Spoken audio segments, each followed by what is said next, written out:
Hey guys, it's Angela, and today I'm bringing you my May wrap-up. So this month I read 11 books plus one audiobook. The first book I read was Entwined by Heather Dixon. It is a fairy tale retelling of the 12 Dancing Princesses. I thoroughly enjoyed it. It was a really good retelling. It follows really closely to the original story. I enjoyed all the characters, and I do highly recommend it. I'm not going to go too much into it because it was really close to the original fairy tale, but it had some original elements to it that were really nice. I gave it a 4-star rating. The next book I read was The Queen Soprano by Carol Dines. It is a historical fiction book. It is about Angelica, a young girl who lives during the reign of Pope Innocent XI in Rome. She is a very beautifully talented singer, but the Pope has decreed that no woman is to perform publicly.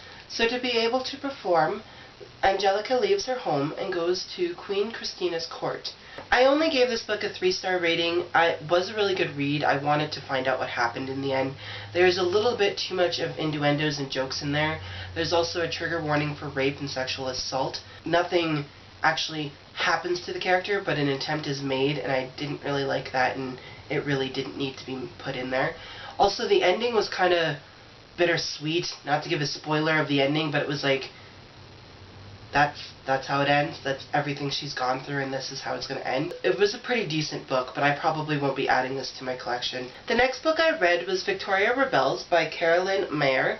This is a diary set type of book about Queen Victoria.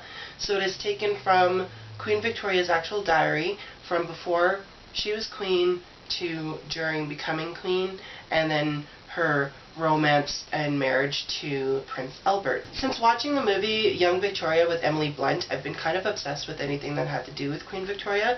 I had no idea what she had gone through and what a fascinating monarch she actually was.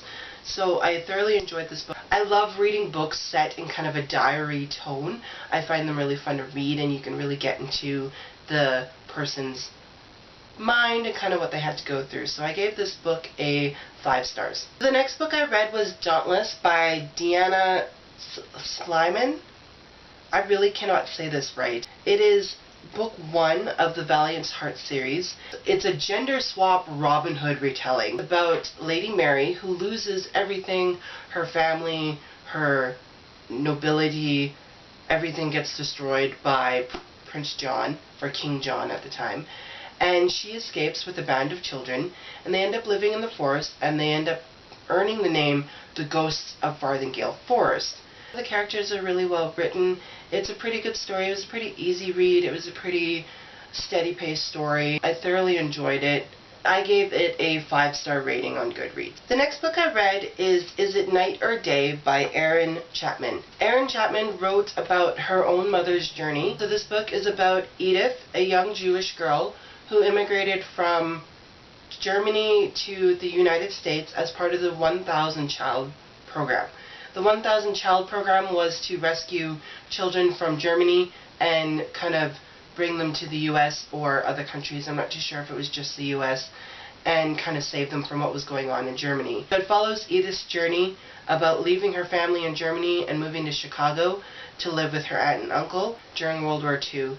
And I thoroughly enjoyed it. I gave it a 5-star rating on Goodreads. The next book I read is getting a little bit of hype and is part of its own tag on BookTube. It is The Isle of the Lost, a Disney Descendants novel by Melissa de la Cruz.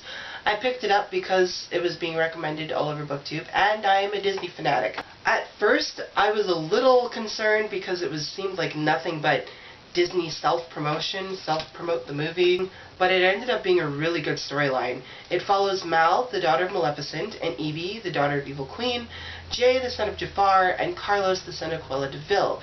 And the 4 of these frenemies, they're not really friends, they can't have friends, they're children of villains, kind of go on a quest to find the Dragon's Eye, or Maleficent's staff. A couple of the concepts were a little weird for me as like a Disney movie fan who enjoys the "and they lived happily ever after" period, the end. Let's not drag this out. But I really liked it. It answered a lot of questions that I had at the beginning of the book, and it followed up a lot of those fairy tales really well and kind of put a modern twist on them. So the characters are really fun. The villains were done very well. I gave this book a 4-star rating on Goodreads. I read 3 dystopians in a row, and the first one was Anomaly by Krista McGee. It is a Christian fiction dystopian. So the book follows Tally. Tally is considered an anomaly in her society. Her society is one that is perfectly genetically made. So Tally lives in this world where there is no emotion, where everything is logical, where you do what you are programmed to do, and that is that. Tally, however, has always questioned things, has always been curious, and has emotions, which is considered an anomaly. If you like The Hunger Games, you'll like this. I thoroughly enjoyed it. I gave it a 5-star rating on Goodreads. The next book in my little dystopian binge was Matched by Ali Condai.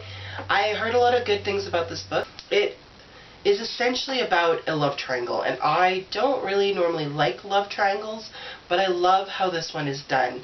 It follows Cassia, and it starts on the night of her matched ceremony. So in this society, you either sign up to stay a single, or you sign up to be matched. She finds out who she's matched, and then she goes home to check her little thing she's been giving about her match, and another face flashes before her face, and it is somebody she also knows, because she ends up knowing her match, and she ends up knowing this other person that she was supposedly matched with. The fact that she was matched to 2 men kind of makes her start to question her society, and it just follows that, and I really enjoyed it. It was a really good love triangle book, and I hate love triangles. I gave Matched a 4-star rating on Goodreads. The next dystopian book I read was Legend by Marie Lu, and this follows June and Day. So these two should never meet. She's an elite and a prodigy, and he's the most notorious criminal in their society. Until June's brother gets murdered one night, and Day is framed for the murder. So June goes on a search to find him and to make him pay for her brother's murder. So it was a really good read. I couldn't put it down. I literally finished this in a day. I gave it a 4-star rating. So the next book I read was The Voyage of the Dawn Treader by C.S. Lewis.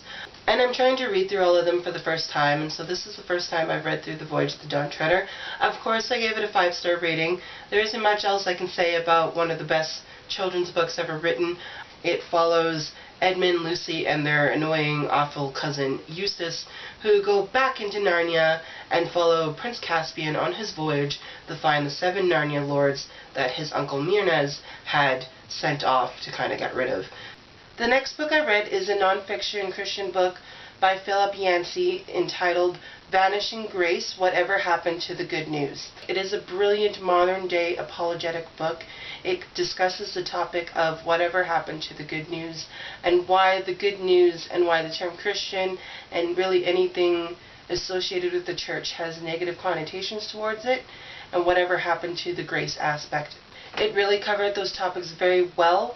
I believe it is a great read for a Christian, or even if you're not a Christian, just to pick this up and read, because it discusses the disservice that Christians have done for themselves and to people in their communities and in their lives. Our own actions and our own words have brought about this negative connotation we have towards the church and towards the good news, and how it is no longer the good news. Philip Yancey is a brilliant writer. He covers a lot of deep subjects, but in a way that anybody can understand them. I did give this a 5-star rating on Goodreads, and I do highly recommend it. The next book I listened to is Perelandria. It is book 2 of the Space Trilogy by C.S. Lewis. The language in this book is so rich and so thick and so deep that I found it really hard to keep my attention while I was reading, so I found the audiobook necessary, and it helped me a lot to be able to get through this really rich book. It is very much along those lines of H.G. Wells' Jules Verne style of story. If you can't take a lot of information overload, I do recommend getting the audiobook. So those are all the books I read this month. I'm not too sure what June is going to look like, but I will be back with a June TBR. So let me know in the comments below if you've read any of these books and what you thought, and I will see you next time. Bye!